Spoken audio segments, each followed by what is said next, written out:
It was a stop-start day in Southampton, not only because of the weather-related interruptions in the game, but also in terms of anticipation for what was coming for James Anderson. But as things stand, at the end of day 4, we'll all have to wait for a little longer to see that 600 magical figure, because this is how it all played out. Stuart Broad gets things going in the second innings.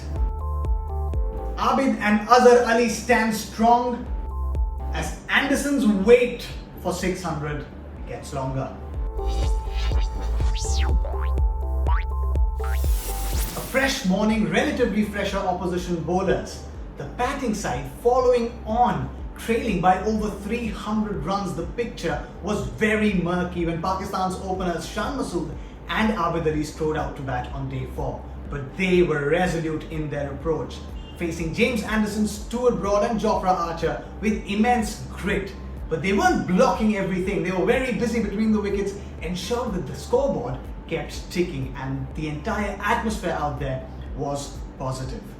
Although, to be fair to the English bowlers, James Anderson did get Shan Masood to edge one straight to Jos Buttler, who dropped a fairly easy chance behind the wickets. Anderson could have got his 599th wicket right there, but it wasn't to be. Heavens opened up and it started raining an hour and a half into the game on the morning of day 4, which meant an early lunch was on the cards.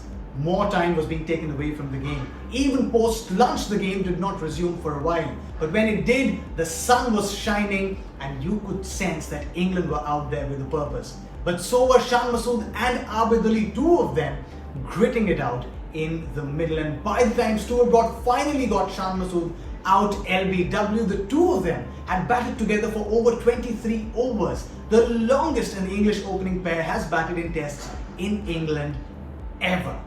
In at number 3 was Pakistan's man for all seasons, Captain Azhar Ali, and he came out batting just like he had batted in the first innings, with grit, with determination and with a sense of purpose to take Pakistan out of this situation.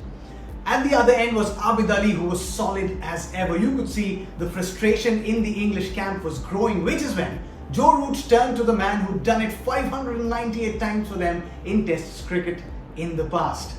England needed a wicket. They turned to James Anderson, and after bowling a few warmers, James Anderson was right on the money, wrapped one on Abid Ali's pad, got him out LBW, wicket number 599 for Jimmy Anderson. You could sense that the 600th one was coming very, very soon, with the ball reversing and Jimmy seeming like he was really warming up.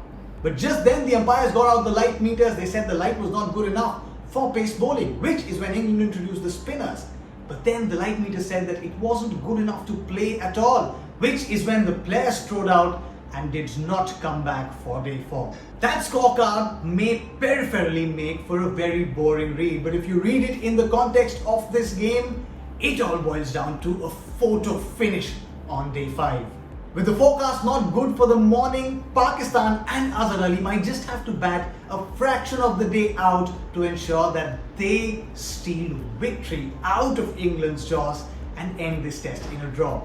There's the impending 600th test wicket from James Anderson as well, which means that it all promises to be very, very exciting on day 5.